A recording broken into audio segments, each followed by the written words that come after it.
Hi, everybody, and welcome to Season 5 of Mark Overanalysis Film. It is a little later than expected. I was a bit burnt out back in March, so I took a break. I laughed, I loved, I lived, but thank God that is all over now, and the time for overanalysis is once again at hand.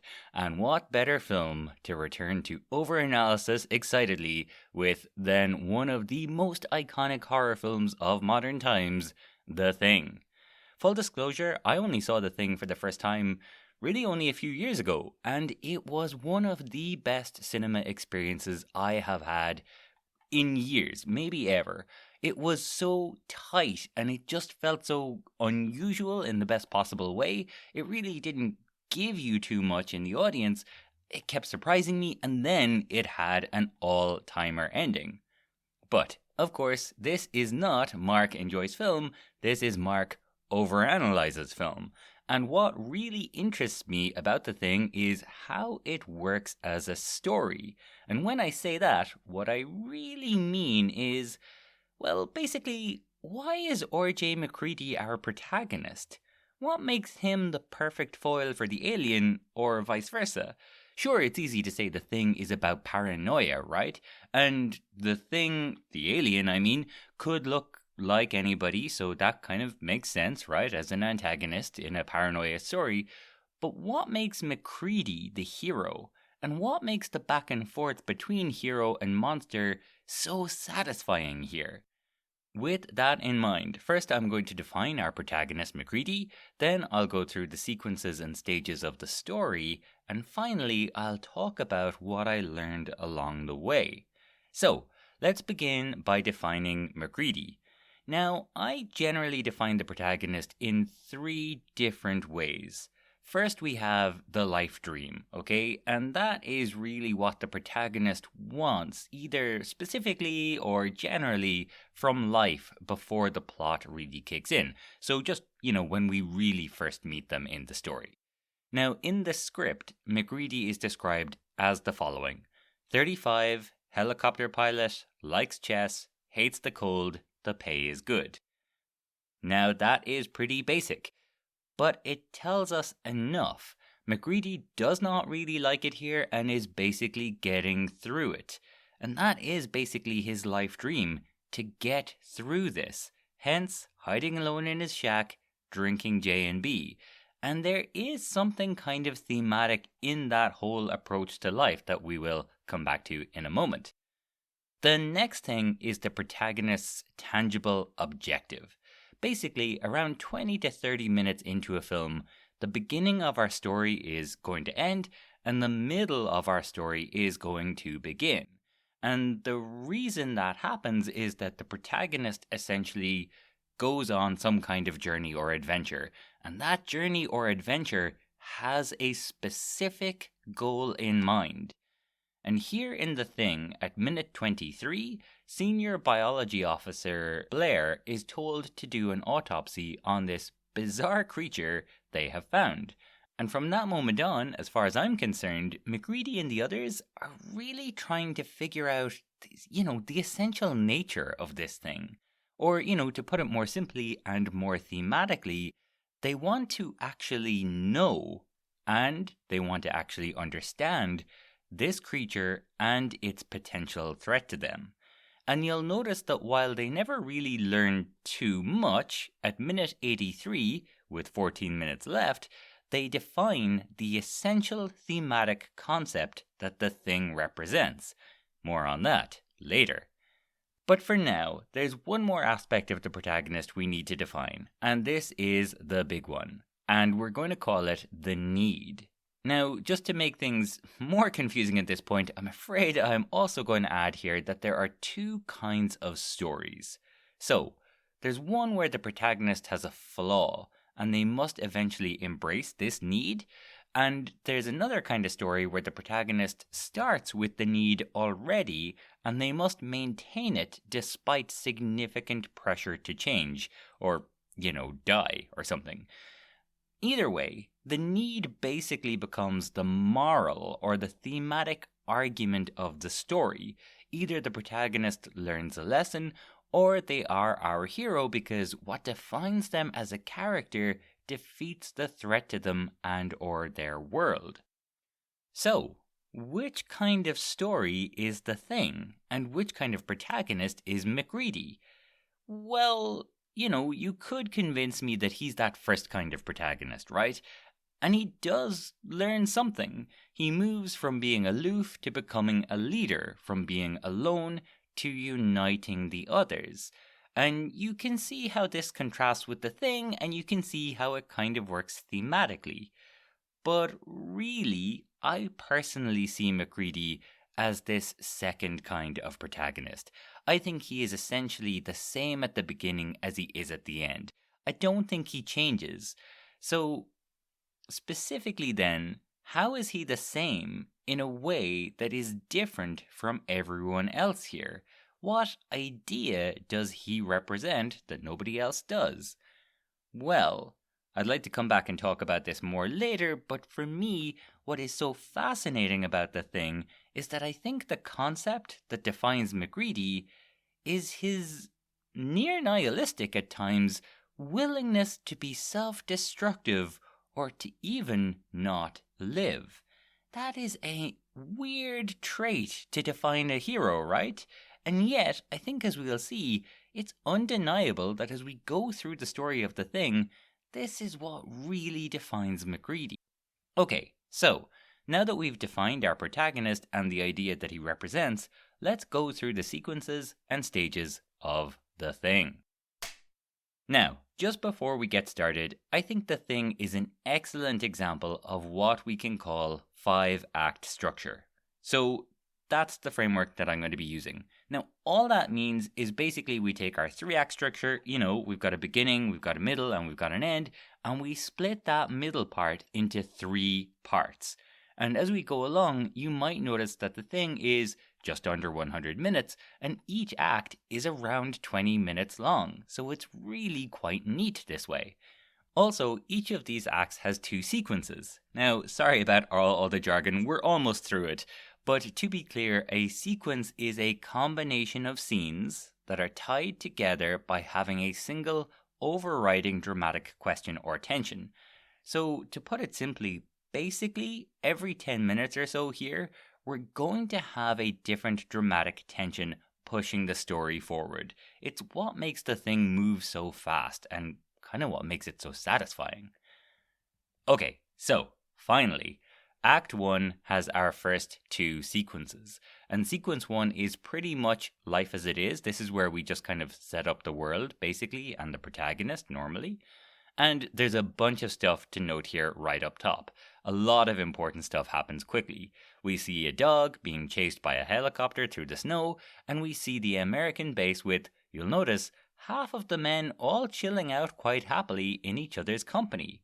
Not only that, they are notably non-vigilant. 2 of them are playing ping pong, but everyone else has their head down, reading, playing music, really in their own world. This is a world of comfort in company, of trust. Except then we see something else. A man hanging out on his own, drinking J&B whiskey and playing chess against a computer. This is our hero, MacReady. Now, his isolation already marks him out, but you'll notice the first thing he does in this film is try to outsmart a non-human competitor, find himself outmaneuvered, and scorch the earth in response by pouring his whiskey into the machine. Your move, bishop to knight 4. My move, knight to rook 3. Poor baby, you're starting to lose it, aren't you?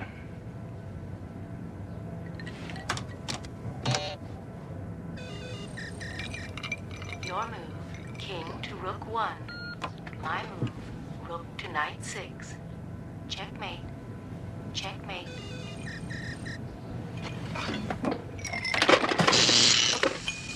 Cheating bitch. Later on, he'll be using Molotov cocktails to do something similar in response to a broadly similar situation. This is MacReady, and this capacity is what will define him. But there's no time to waste, and we head straight into our inciting incident, or the event without which our story, as it is, would not happen. the dog runs right into the American base, the Norwegians following it panic, and the station manager Gary ends up shooting the gun-toting Norwegian chasing the dog.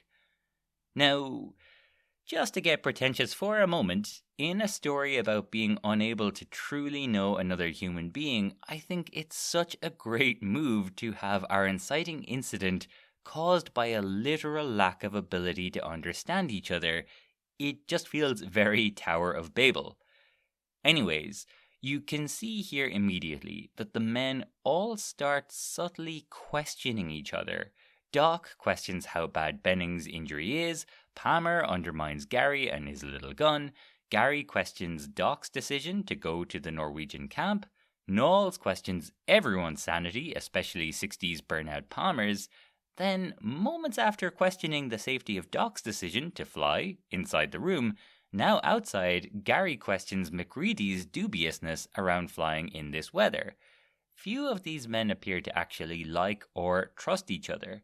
So, after our inciting incident, we now feel like we're in a world of doubt. The world and its issue has been set up, and so at minute 12, the first big decision is made, and we have our first real tension. Will MacReady and Doc find something that will explain all of this in the Norwegian camp? And so it's time for Sequence 2. Now, Sequence 2 here is all about two things. Number one, we see that the dog has free reign of the base and wanders into a room where someone is alone and isolated. Now, this is one of many questions that the thing throws at us. It never tells us who this is, and John Carpenter specifically used a non-cast member for the shadow.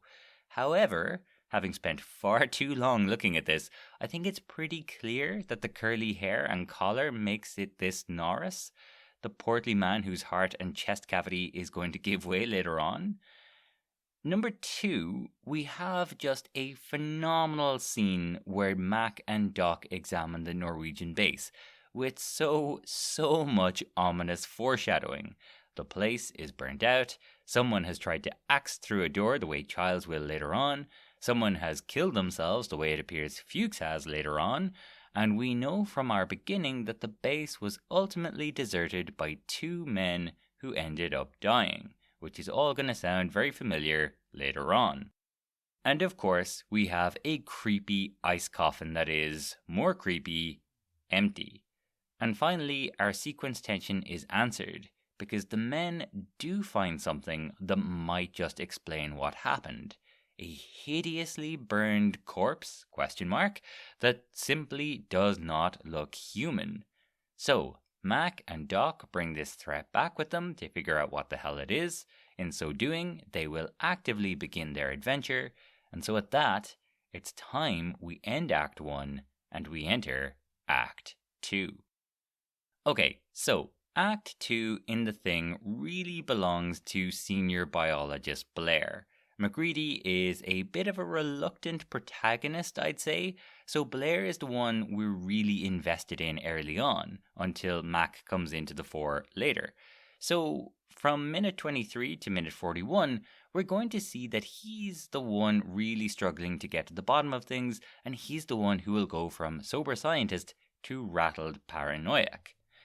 Act 2 is basically the first attempts to solve the problem, and always begins with what we can call the "what's the plan" scene. Now, this is a scene that tells the audience what we can expect to see for the rest of the film and often sets up the tangible objective for the middle of our film, so Acts 2, 3, and 4 in this case. Now, really, I think this whole section does this, as we will soon see the Thing attack for the first time in dog form. But for now, we get our first proper look at the corpse that was in the Norwegian base, and Gary orders senior biologist Blair to do an autopsy and try to figure out what this thing is. Now, in broadest terms, this is our tension for the entire middle of our film, but for now, for this sequence, we wonder, will Blair be able to find something from an autopsy? And so, we have our third sequence tension. Now, this part of any story is always defined by a couple of movements. The first is an initial refusal of the call. In other words, the characters try to revert to how things were in Act 1. They try not to change, they want to go back to the way things were. So here we can see that despite the mysterious creature in their midst, the men revert to chilling out calmly in each other's company. It's really like the very first time we saw them. But it is not to last, because 26 minutes in, dog handler and person voted most likely not to be an actual human, Clark, puts this new dog in with the others, and things get pretty gross pretty fast. Now, the second movement that defines Act 2 of any story is the acceptance of the call, or the protagonist's first unconscious move towards their need. So this is really going to be the part of the story that first starts to heavily foreshadow where we're headed. And so the thing attacks the other dogs, MacReady organizes the men to take a flamethrower to it, and soon we have an answer to our Sequence 3 tension, because Blair now has another corpse to analyze, and he has the first major breakthrough of information. This, he now understands, is a creature that can perfectly imitate other creatures that it ingests or absorbs. But, perhaps most importantly, right here we introduce a new tension that most assuredly foreshadows where we're really headed, as Blair now asks, definite human apparently, Clark how long he was alone with the thing. Are you saying to me the dog wasn't put in the kennel until last night? Right. How long were you alone with that dog? I don't know, an hour and a half, maybe. What the hell are you looking at me like that for? I don't know. What? I don't know, it's probably nothing. So, we're now into Sequence 4, and Sequence 4 is dominated by MacReady and co. going to investigate the spaceship crash site. But for my money, I think the real sequence tension is, will Blair succumb to paranoia? Now, there's a couple of things to note here. One, MacReady is beginning to take more of a prominent leadership role. In Act 1, he was told to fly to the Norwegian base and he expressed, caution about it doing so. Here in Act 2, though, he is the one who decides to fly to the crash site. And further, once he's back at the end of this act, he is the one everyone is now addressing their questions to. You can kind of see he is adapting to a sort of leadership role. And he is the one who picks up the dirty long johns that Knowles found in his kitchen. And number 2, it's a good thing he is stepping up, because default leader for this act, Blair, is really taking leave. When Childs asks Blair if he believes any of this voodoo bullshit, Blair only stares at a picture of the Norwegian team all looking happy and together before disaster struck. Soon, Blair is in his room discussing global collapse with, Chat GPT, I guess? He discovers that there's a 75% chance that at least one team member has been infected, and that if the thing reaches the outside world, it would infect the entire human race in just over 3 years. He reaches past his vodka for his gun, and it appears that we've lost Blair to paranoia. Our Sequence 4 tension is answered, and we have a new tension along the lines of, will Blair turn on his teammates in order to protect the human race? And so, with paranoia and potential murder now really taking a firm hold, we end Act 2 and we enter Act 3. Act 3 begins with the greater attempts to solve the problem. The initial attempts have failed, and there has been an acceptance of the call, which generally means that the characters realize some kind of change will have to be made. And so, MacReady, once minding his own business, is now investigating the mysteriously torn up long johns, and Doc has insisted that everyone move their stuff out of storage so that they can lock up the bodies of the things in there. But of course, most notably, senior biologist Blair has now gone and detached himself from the rest of the group. So, when assistant biologist Fuchs needs to trust somebody, he comes to Mac. And as they talk outside in the snowcat, there's a blink and you'll miss it detail going on inside. Or, whatever the aural equivalent of blinking is, I guess. So soon all hell will break loose because Gary cannot explain how someone else might have had his keys to destroy the blood. But here we see that Windows has borrowed those keys because Bennings wants to keep digging in the storeroom, and when Windows returns to find Bennings half assimilated by the thing, you can actually hear him drop the keys. So there is a window of opportunity for, say, Norris or Palmer to interfere with the blood here. But more importantly, right here at the heart of our third act and of our larger story, we are approaching the all-important midpoint of our film. Now, an ideal midpoint does several things. 1. It raises the stakes of our story. 2. It foreshadows the climax. And 3. Relatedly, and most importantly, arguably, the midpoint contains the first conscious move towards the protagonist's need. So, in Act 2, the protagonist made their first unconscious move, right? Now, it's unconscious because basically they kind of do this reactively or without thinking too hard about it. But here, at the dead center of our story, the protagonist makes a far more substantial, more significant, and more deliberate movement towards their need. Now, in a story like this, where the protagonist doesn't need to change, or at least I don't think they do, that largely means that they are going to have a movement of key breakthrough in knowledge of the situation. So, I don't think it's any coincidence that it is here, at minute 46 of a 97-minute runtime, that everyone sees the thing attempt to imitate a human for the first time. That is classic story structure at work. And equally, it's no coincidence that the response to this is for MacReady to tip a tank of oil onto the Bennings thing and light it up, which is exactly what MacReady is going to do on a much grander scale in the climax of our story in another 48 minutes' time. It's also pretty similar to what he did the very first time we saw him, except with whiskey into a computer. It isn't Bennings!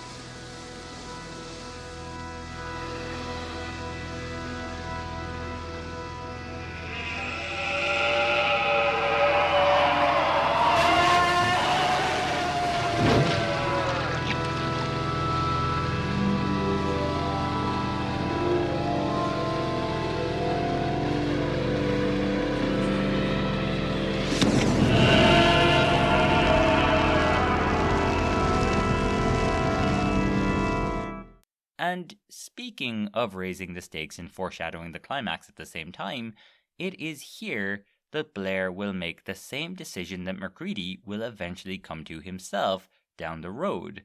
Blair destroys the helicopter so that none of them can escape, and destroys part of the base so that they will all die here. And again, that's all going to seem pretty familiar later on. So, here we really have a textbook midpoint, and it also answers our sequence tension because Blair seems to have gone nuts, which again, gonna sound familiar later on. But MacReady and the others have managed to subdue him before he's killed anyone. And so at that, we enter sequence 6 now, the Thing's honeymoon sequence. The honeymoon sequence is so called because, generally speaking, once the protagonist has made their first conscious move towards their need, they are rewarded in some way for a while. And so here, there's a pretty brief window where it seems that the team might actually get on top of this situation. They safely lock up Blair, and the doc comes up with a plan to test for the thing using blood samples. Unfortunately, this is a horror movie and it's the Thing, so the honeymoon isn't going to last very long. And of course, we soon discover that the blood samples have been destroyed by someone, and all hell soon breaks loose. When was the last time you used it? A day or so ago, I guess. I suppose Somebody could have lifted it off me. Oh, That's... come on. That key ring of yours is always hooked to your belt. It's not about accusing everybody. Hey, you stop it! Now, Topper's the only one who's got any business with it. Oh, now wait a minute, Gary. You've been in here on several occasions. Doc thought of the test. So what? Is that supposed to clear him? Well, why? Bullshit! Why would he come in here and take a window?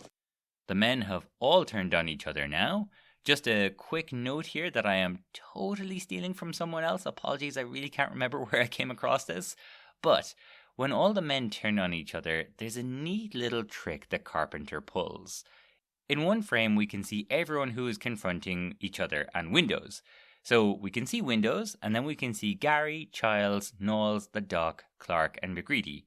These are all the characters who will be cleared by the test at the end of Act 4. But when Gary offers his gun to Norris, we see that Norris, Palmer, and Fuchs have actually stayed back on the sidelines. Now, Fuchs will be dead by the time the test comes around, but there's every chance that both Norris and Palmer are things by this point, and it seems as though the Thing's survival mechanism is as much as possible to sit back and let the humans turn on each other. It's just a pretty neat little trick, I think. Anyways, you might notice it is at this point that MacReady transitions into full leadership mode and rules with an iron fist that also happens to hold a flamethrower in it. He declares that they are going to find out who is who, so now we wonder a new tension, something like, will they be able to find a new way to test for the Thing? And so, as a storm hits the base, we end Act 3 and we enter Act 4. The bridge from the honeymoon to the low point. So the good times are well and truly over, and MacReady tells us that the storm has now been battering them for 48 hours. And things quickly go from bad to significantly worse, as the one guy left who might come up with the test, Fuchs, soon finds MacReady's torn jacket in the snow, and whatever happens next, he ends up being burnt alive. Now, there's really no way of knowing what happened to him, but personally I'm inclined to think that he burned himself alive after coming across a thing. Probably Blair, I'd say. Soon, Mac, Knowles, and Windows go looking for him, and they stop off to ask Blair about it. Now, we know that Blair becomes a thing at some point, and there's no way of knowing for sure when, but I am inclined to think that this is the first time we see him as a thing. In the screenplay, it's even more obvious. There's an additional scene where he's locking himself in from the inside, and he spells out that he will try to hang himself if the Thing comes for him. So it's very likely then that that's exactly what he did, but the Thing got to him before he could actually successfully hang himself. So the contrast to this Blair then, when he's suddenly calmly asking to come back inside, is even more striking. But anyways, Knowles begins to suspect Mac, and he cuts him loose, causing all the men to turn on Mac when he comes back inside. And again, here we have an example of the defining attribute of MacReady. What separates him from everyone else is that he will scorch the earth to stop his opponent from winning, and everyone else believes him. Gary will soon recommend everyone rush him because he won't shoot them all, and nobody does, because either they think, well, yeah, actually he might, or he might at least shoot them individually. But in all this commotion, Norris begins to have a heart attack. Doc begins to treat him, and well, all hell breaks loose. The Norris Thing kills Doc, and the remaining team learn that the Thing can actually separate into different parts disgustingly in order to survive. So, surprisingly, Doc is dead, Fuchs is dead, and Blair is either insane or a thing, and yet MacReady does actually come up with a new idea for a test. And so, our 7th sequence tension has been answered, and we enter sequence 8 now, as we wonder, will this test actually find a thing? Now, John Carpenter has said that this scene is the one that made him want to make this film, and man, I can see why. It is a absolute classic. But there's something else to note here. In a 5-act structure, the end of Act 4 is not only the low point, it is the end of the journey or adventure that, dominates the middle of the film. So in this kind of story, that means that this is the moment when the protagonist learns the true nature of the threat. So just to take a more obvious example maybe, in Alien, it's here that Ripley discovers that Mother has betrayed them, that Ash is an android, and said android, Ash, tells her that what she is up against is a remorseless killing machine.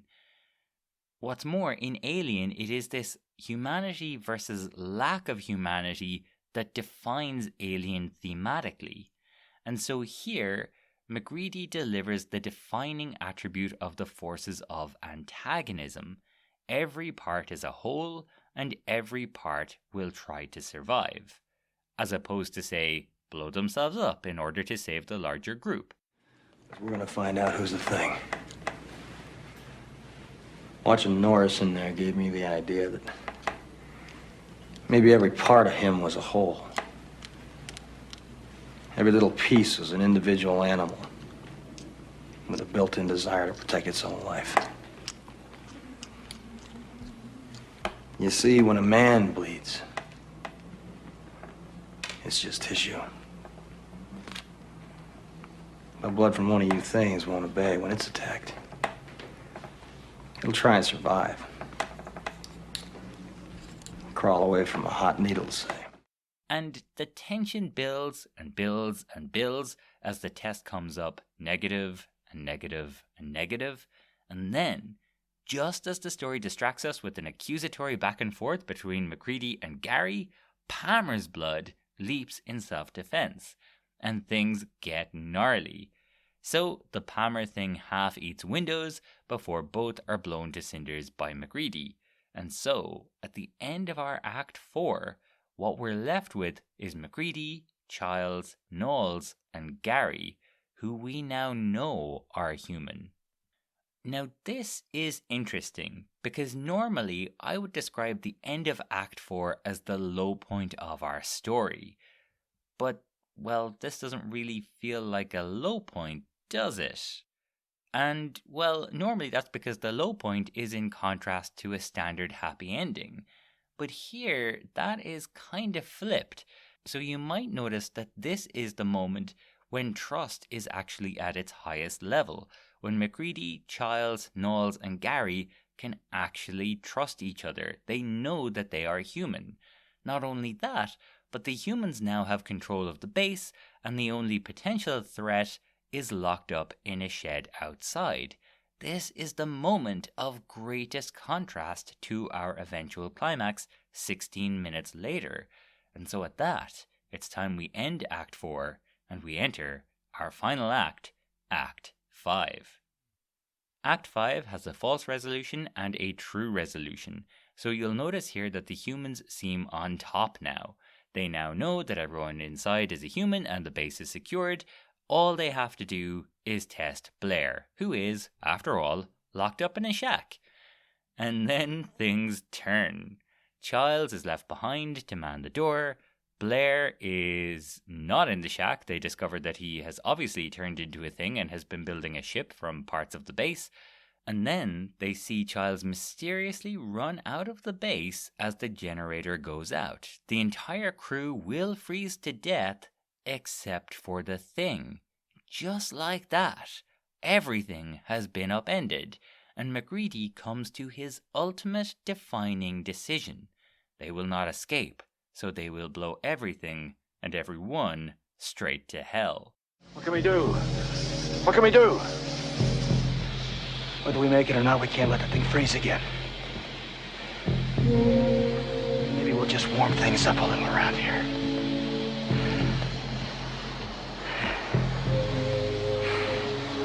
We're not getting out of here alive. But neither's that thing.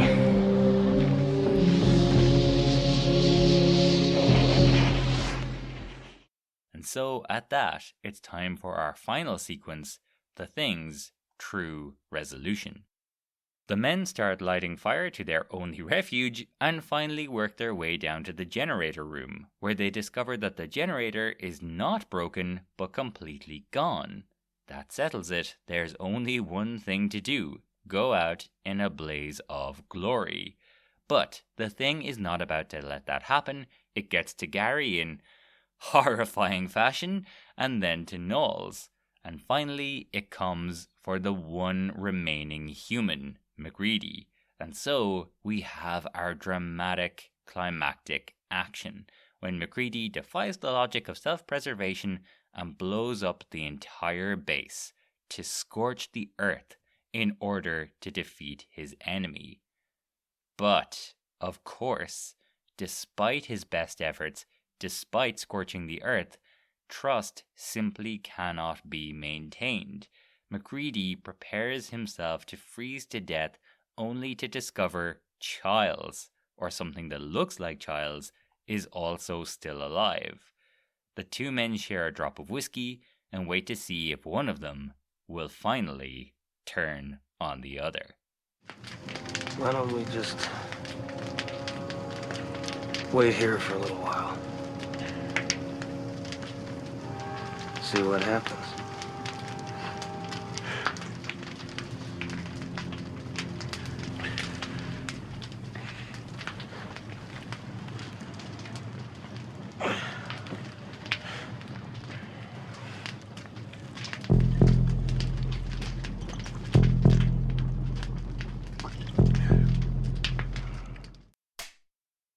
So, no overanalysis of the thing could possibly be complete without looking far too closely at that famous ending.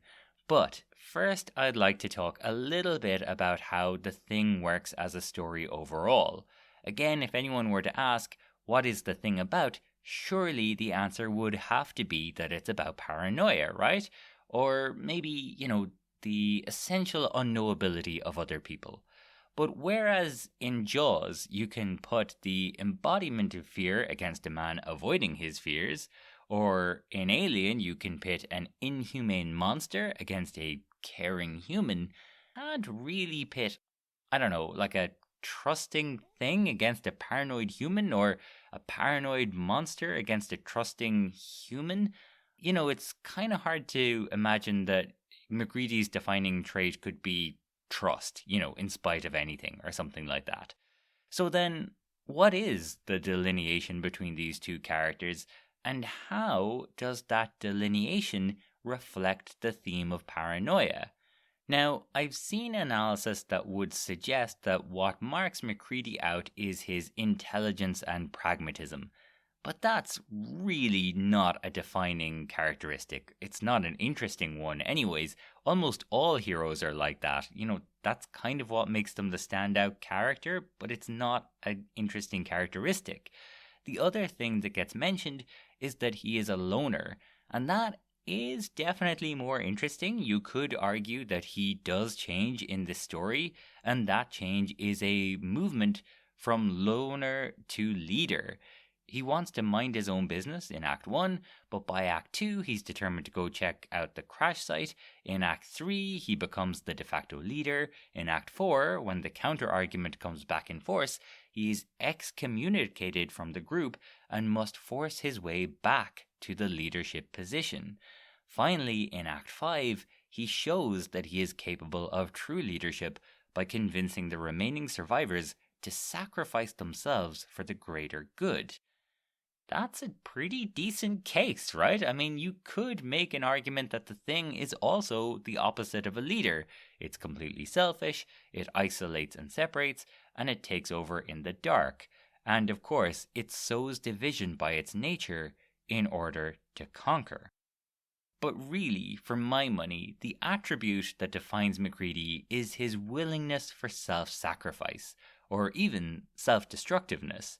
The only person who matches it appears to be Fuchs, who is actually his closest confidant, and who dies when the counter-argument comes back into view in Act 4. The thing itself, by contrast, will do anything and everything to survive. Okay, fine, Mark, but Is that really about paranoia and the unknowability of other people? Well, I would argue yes. The fundamental question of humanity is whether we are inherently selfish or not.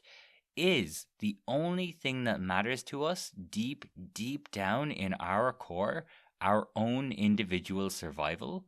And if so, if everyone is only out for themselves, how can we trust another human being?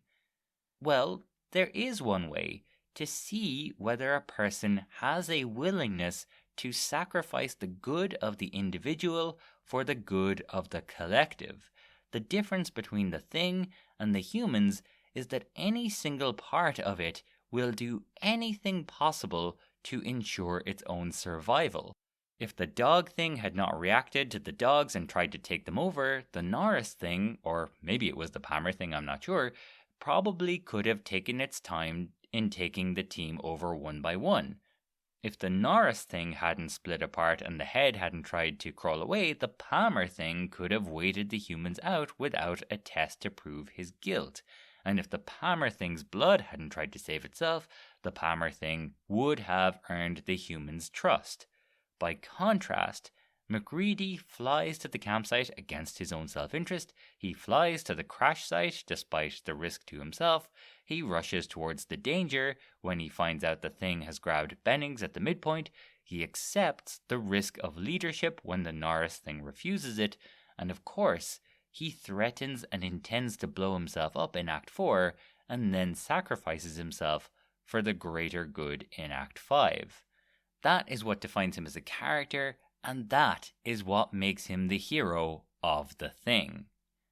Which brings us to that famous ending, one of the all-timer endings in film as far as I'm concerned. Every story is defined by its ending, and every ending tells us that one argument has won over another. So again, if we take Alien as an example, if the xenomorph had just plowed through Jones the cat before killing Ripley at the end, the message of that film would be very different. It would be far more nihilistic and would tell us that humaneness will not save us. Now, here, the question has existed for over 40 years. Is either Childs or MacReady a thing? And there are a lot of theories out there on the internet, and some will tell you that John Carpenter has essentially confirmed that Childs is a thing. Now, I have to admit, from my own time overanalyzing Blade Runner, I have learned to take a director's later comments with a pinch of salt. And I also think some of the theories online as to why Childs is a thing are kinda nonsense. Some will say that there's a music cue when MacReady gives Childs his whiskey, and that tells you that the whiskey is actually petrol, and MacReady laughs because he now knows. Others say that Childs is clearly not breathing, which is, I have to say, visually quite different from MacReady, who is very clearly breathing. However, that all kinda grinds my gears. We've been told all along that the thing is a perfect copy of its victim, and the Norris thing appears to have had a heart attack because it was such a perfect copy. And we know that the human things have human organs. So yeah, I think it would know what whiskey is and what it isn't, and it would in all likelihood need to breathe in human form. And I should point out that some also argue that Norris feigns a heart attack to create a diversion, but that just doesn't really hold water. Norris is clearly struggling when nobody is watching, and revealing itself in this way is counter to just about every other impulse shown by the thing throughout. However, having said all that, I would say personally, I think Childs is most likely a thing. When it cuts back to his now empty post, when MacReady, Knowles, and Gary are outside, the camera slowly shows us essentially a back entrance to where he is posted. Furthermore, the coats on the walls are notably moved around. It could absolutely be a continuity error, but it does seem a little bit too deliberate for that. But the ultimate point is this. it should be a mystery. And for all the theories online, well, you can have all those theories because, frankly, the thing itself is not very well defined. And the unknowability is kind of the point. The thing is ultimately about how we struggle to trust others because we cannot fundamentally know them. The scary thing is not that Childs is or is not the thing. The scary thing is that we have no way of knowing. This has been Mark Overanalyzes Film. If you enjoyed this episode or you like the podcast in general, please do like, rate, and recommend it. It really would be a great help. Thanks for listening, take care of yourselves, and see you soon.